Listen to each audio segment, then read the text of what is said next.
Iran just got hit. The Iranian economy, already reeling from months of precision strikes on military infrastructure, was struck by a permanent extension of the U.S. naval blockade. President Donald Trump, ignoring the warnings of European allies, just effectively sealed the North Arabian Sea. And within hours, the United Arab Emirates launched an unexpected counteraction by quitting OPEC, shattering 66 years of energy tradition. Ladies and gentlemen, we are entering a period of global economic volatility that Washington was not prepared to handle. What is unfolding right now is something Secretary of War Pete Hegseth and the Pentagon leadership didn't expect for another 12 months. The transition from a tactical military operation to a total energy blockade is no longer a theory. It is a reality that is showing up at your local gas station this morning. Let me break it all down. Hit subscribe right now if you want the real strategic picture without the mainstream media spin. We cover what the legacy networks won't, every single day. Turn on notifications so you never miss when we expose the true cost of this Middle East escalation. Do it now. Here's the sequence. Yesterday at 3 p.m. Eastern, President Trump officially signed an executive order extending the naval blockade of Iranian oil terminals indefinitely. The immediate consequence is the total immobilization of over 40 Iranian tankers currently sitting in the Persian Gulf. This wasn't a standard enforcement of sanctions. This was the physical closure of the regime's last remaining revenue stream. Fox News and the Wall Street Journal confirmed this after a closed-door briefing with the National Security Council. Now, the United Arab Emirates had already warned that a permanent blockade without a clear exit strategy would trigger a total regional realignment. That warning? It just got cashed in. The UAE is officially exiting OPEC, ending its decades-long coordination with Saudi Arabia and the United States on oil production levels. The UAE's exit is happening right now, with secondary effects rippling across the globe. There are emerging reports of massive oil production spikes from Abu Dhabi-controlled fields intended for Chinese buyers only, a 30% increase in Iranian Shahed 136 drone activity near the UAE's Barakah nuclear plant, U.S. Fifth Fleet assets, including the USS Abraham Lincoln, repositioning to defend the 21-mile-wide Strait of Hormuz. Over 15 commercial tankers currently idling near the port of Fujairah, refusing to enter the Gulf due to insurance hikes. Let that sink in. 20 million barrels of daily oil transit, frozen. 1/5 of the world's liquefied natural gas supply, compromised. And the International Energy Agency just issued a Level 4 emergency alert, demanding that Western nations immediately tap their strategic reserves to prevent a total market collapse. This isn't a conventional regional skirmish anymore. This is a reframing of the entire global energy map. And the UAE is making sure the world knows that the old rules of the Gulf no longer apply. Now, you might be asking, why would the UAE, a long-standing American security partner, take such a seemingly irrational action as quitting OPEC during a hot war? Why risk their relationship with the Pentagon at the exact moment Iranian proxies are active? Why essentially hand a strategic victory to Tehran by destabilizing the oil markets Trump is trying to protect? Because the UAE isn't fighting to protect Iran. The UAE is fighting to survive the collapse of the U.S. security guarantee. When the U.S. launched Operation Epic Fury and struck over 90 targets on Karg Island back in March, and understand the critical detail most coverage misses, the UAE lost its confidence in American stability. They saw a U.S. administration willing to burn the entire region's economy to win a political victory in Tehran. The Abu Dhabi leadership immediately reacted by declaring, "We will no longer be the collateral damage of Washington's internal politics." So when Secretary of State Marco Rubio says the blockade is safeguarding the world, that tells you everything. A new power center is running the show. The old mechanism of OPEC-led stability is dead.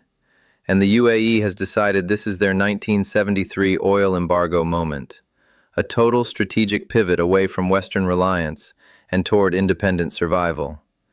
Now here's the part no one in Washington wants to talk about. Secretary of War Pete Hegseth told the press last week that the U.S. Navy was fully prepared to maintain a long-term blockade with zero disruption to global shipping. But according to a Pentagon briefing document obtained by the New York Times, the current U.S. naval deployment in the North Arabian Sea is designed for a 30-day surge, not a multi-year blockade. That's a 3-week shortfall between the political promises coming out of the White House and the logistical reality of keeping 800 ships a month safe in a war zone. And already, on day 14 of the expanded operation, here's what's happened. The USS Abraham Lincoln has reported critical maintenance delays on its F-35C flight decks due to a lack of spare parts in the regional supply chain.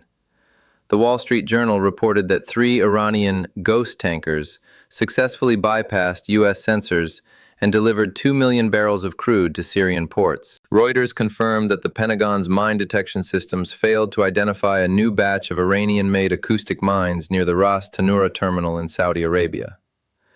Defense officials speaking to the Washington Post admitted that the U.S. has run out of SM-6 interceptor missiles at 2 key forward operating bases in Bahrain. NBC News is now reporting that senior admirals have expressed grave concern that the fleet is being stretched to a breaking point.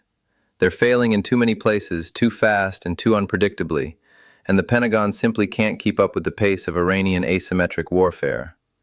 This was supposed to be a maximum pressure campaign with minimal footprint. That's the exact phrase General Jack Keane used with the Senate Armed Services Committee. But the Iranian regime, supported by a newly independent UAE, turned it into something very different. Let's zoom out because this stopped being a local Iran-US conflict about 48 hours ago. Bahrain has officially stripped citizenship from 69 individuals after a massive pro-Iran riot threatened the US Fifth Fleet headquarters in Manama. U.S. Marine units from the 26th MEU are already moving to secure the perimeter of the base. Israel is moving its 7th Armored Brigade toward the northern border with Lebanon. And Defense Minister Yoav Gallant just said, "The head of the snake in Tehran must be crushed before the entire region burns." That's 4 nuclear or near-nuclear nations now actively moving toward a total war footing. 4. And China just announced a strategic maritime exercise in the South China Sea, effectively blocking the primary route for tankers heading to Japan and South Korea. Russia just suspended all natural gas contracts with European nations that supported the U.S. blockade. Over 400 commercial flights have been canceled across the Persian Gulf. ExxonMobil and Chevron have suspended operations at 3 major refineries until the end of the month. The European Union is scrambling to figure out how to keep the lights on now that both the Strait of Hormuz and the Red Sea are effectively compromised. WTI crude just touched $97.22 and is climbing. Gold spiked to $2,800 an ounce, a 6% increase in one afternoon. The Iranian rial jumped to an exchange rate of 700,000 to the dollar, a sign that capital is fleeing the Middle East at a speed we haven't seen since the 1979 revolution. And we're on day 14. Here's what most coverage is missing. The Iranian regime knows it can't win this war militarily or conventionally. The math doesn't work. You're facing a U.S. carrier strike group, over 12 advanced missile defense systems, and 2,500 elite special operations troops stationed in the region. That's an unwinnable equation. But the Ayatollah and the IRGC aren't trying to win the battle of the Strait of Hormuz. They are trying to make Donald Trump lose the American voter. Think about it. Every cent gas prices rise has a domestic political impact. Every tactical setback in the Gulf becomes a congressional consequence for the GOP. Every economic disruption becomes a voter pain point that the American people feel at the gas pump. President Trump built his brand on the promise of energy independence and low inflation. He mocked the previous administration over $4 gas and policy failures in Afghanistan. And now, under his watch, gas just hit a national average of $4.22. In some parts of California and Illinois, it's already over $6. The opposition party doesn't even need to campaign. The footage of American families struggling to pay for their commute does it for them. CNN and the New York Times, which Trump has personally attacked for years, are going to run every single story of a small business failing due to energy costs on a loop. And when the 2026 midterm elections arrive, Trump risks losing his majority in both the House and the Senate. And a president without a legislative mandate is a powerless figurehead. Tehran knows this. That's the real strategy, not sinking a carrier, but sinking the American economy until the people demand a withdrawal. According to retired General Jack Keane, energy analysts at Goldman Sachs, and intelligence officials at the CIA who have weighed in, the blockade is a high-risk gamble with no clear off-ramp. There are scenarios in which the Iranian regime collapses under the weight of the blockade before the American voter turns on the administration. There are also scenarios in which the escalation pattern continues, costs mount, and the conflict becomes a generational disaster that reshapes the world economy for 30 years. The honest answer is, nobody knows. And I mean that literally. Every military analyst, every institution like the CSIS, and every intelligence agency is operating on outdated models right now. The Wall Street Journal published a piece this morning saying the geopolitical playbook of the last 50 years has been burned. But here's the critical point. Whatever comes after this blockade is going to be more complex and more radical. It will be characterized by a permanent shift in how the Middle East views American power. There are already reports, and intelligence suggests this is an emerging threat, that Iran has moved long-range anti-ship missiles to the uninhabited islands near the UAE coast. Internal factions within the UAE and Saudi Arabia are reportedly fragmenting over whether to continue supporting the US or to cut a deal with China. Meanwhile, the Iranian supreme leader just announced, and I quote, "The fire Washington started will eventually consume the American house." We don't know what that means. Could be a massive cyber attack on the US power grid. Could be a coordinated terror campaign against oil infrastructure in the Gulf. Could be something nobody's even considered yet.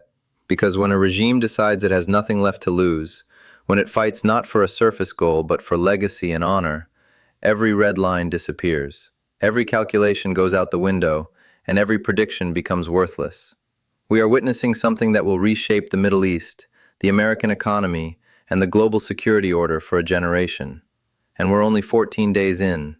I'm going to keep covering this as it develops, pulling from Pentagon briefings, shipping data from Lloyd's List, and intelligence community sources, because no single outlet is giving you the full picture of the economic war unfolding behind the headlines. If you want to stay informed without the noise, subscribe and turn on notifications. I'll be back with an updated analysis as soon as the next major development breaks. Stay safe out there. I'll see you in the next one.